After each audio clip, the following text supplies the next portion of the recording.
Now let's do another example of AC factoring when A is not equal to 1. And since it's the second example, let's call it example number 2. So let's look at the problem 6x squared minus x minus 12. Remember, the minus x here is the same as a minus 1.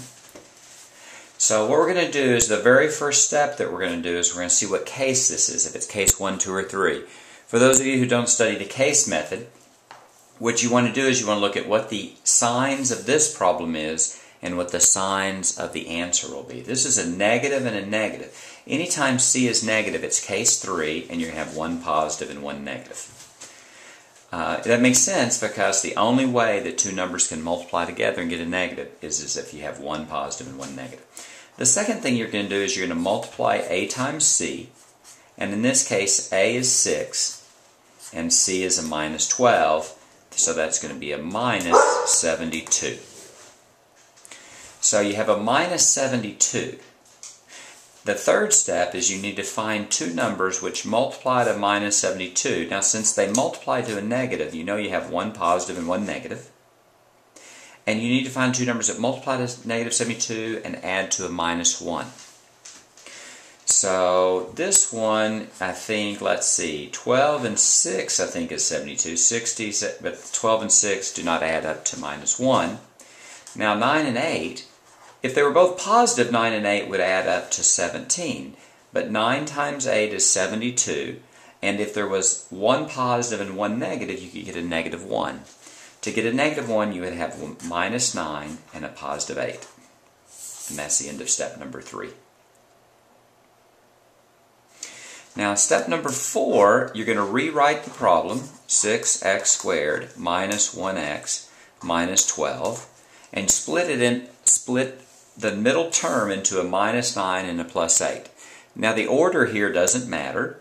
6x squared plus 8x minus 9x minus 12.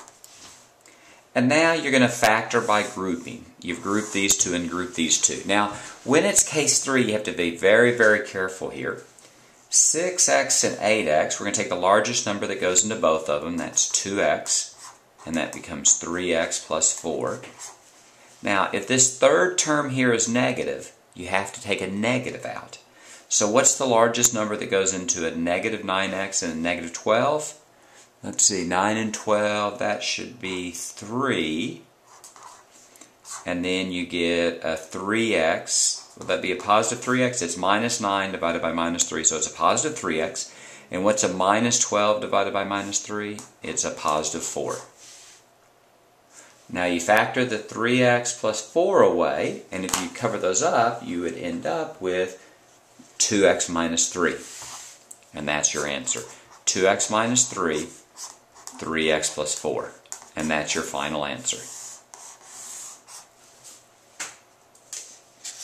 Now, we still want to check that, so let's check that. The way we check that is we write down the answer, 2x minus 3, 3x plus 4.